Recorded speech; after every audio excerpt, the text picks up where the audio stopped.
Assalamualaikum warahmatullahi wabarakatuh.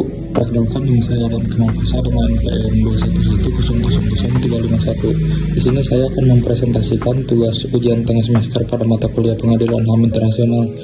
Kasus yang saya pilih pada soal yaitu kasus nomor 3 mengenai konflik bersenjata yang terjadi sejak tahun 2003 di wilayah Darfur, Sudan, antara pemerintah Sudan dan kelompok pemberontak, yang dimana Komisi PBB melaporkan karena terjadi kejahatan kemanusiaan dan kejahatan perang, sehingga ICC mengeluarkan surat perintah penangkapan terhadap Presiden Omar al-Bashir. Berikut adalah beberapa poin penjelasannya. Konflik Darfur, kejahatan internasional dan keadilan. Yang pertama ada intervensi ICC di Darfur. Yang pertama, resolusi PBB 1593 pada tahun 2005 di KPBB menuju kasus Darfur ke ICC. Lalu proses yang kedua ada yuridiksi ICC. ICC memperoleh yuridiksi meski Sudan bukan statuta Roma. Lalu yang ketiga ada penolakan Sudan. Sudan menolak otoritas ICC dengan alasan kedaulatan. Lalu selanjutnya ada prinsip komplementaritas ICC.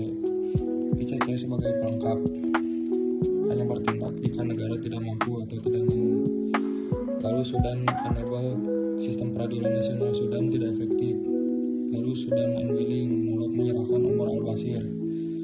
Lalu berikutnya ada tanggung jawab individu dan negara.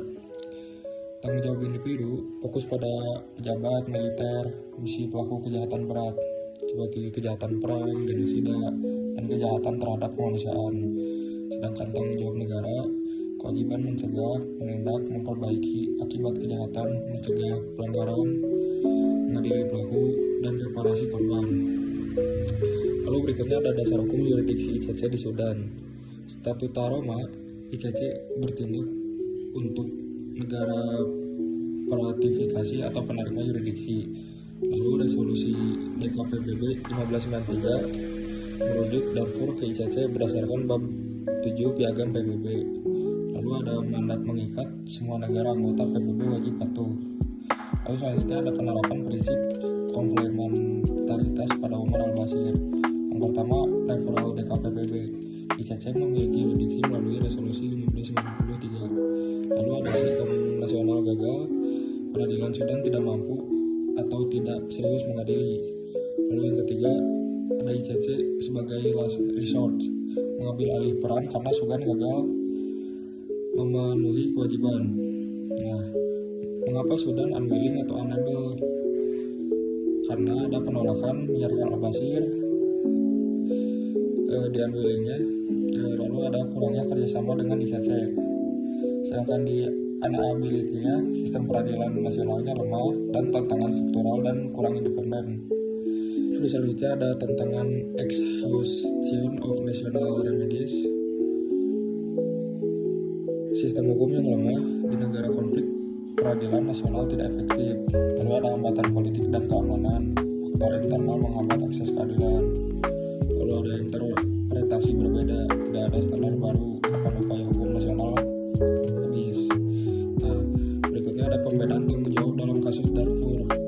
Tanggung jawab individu, akuntabilitas pidana pelaku kejahatan berat, genosida, dan kejahatan perang. Lalu tanggung jawab negara, kewajiban mencegah, mengadili, dan reparasi korban. Kesimpulan keadilan di Darfur yaitu yuridiksi internasional DKPBB mengesampingkan batasan yuridiksi ICC. Akuntabilitas ICC memastikan pelaku kejahatan internasional belum dihukum.